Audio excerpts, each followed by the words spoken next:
Hi, I'm Seth, and this is Measure Less.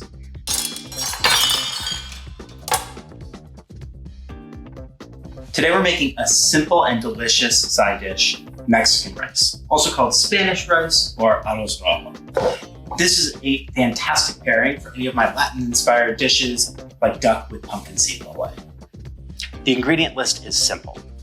Rice, garlic, onion, butter or veggie oil, salt, chicken stock, red salsa, optional jalapeno for heat, and cilantro to garnish.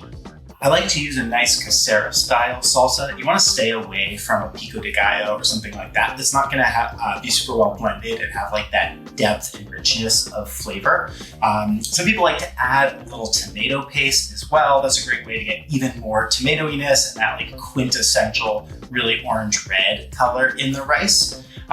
If you want to go purist and go above and beyond, you could definitely make your own salsa as well. Tomatoes, garlic, onion, salt. Blend that together and you can throw it in. But I'm going to be lazy and use the canned stuff today.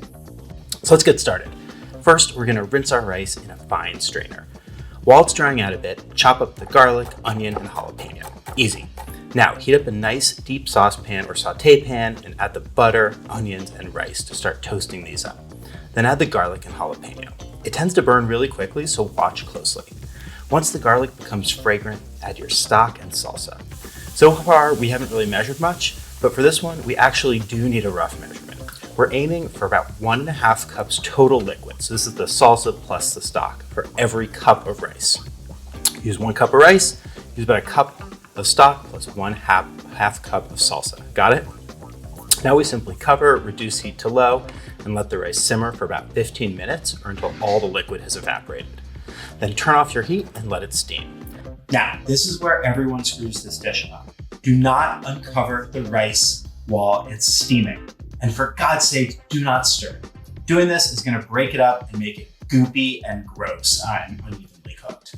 Once you've resisted the temptation to open and stir for at least 10 minutes, you can then take a fork and gently fluff your rice.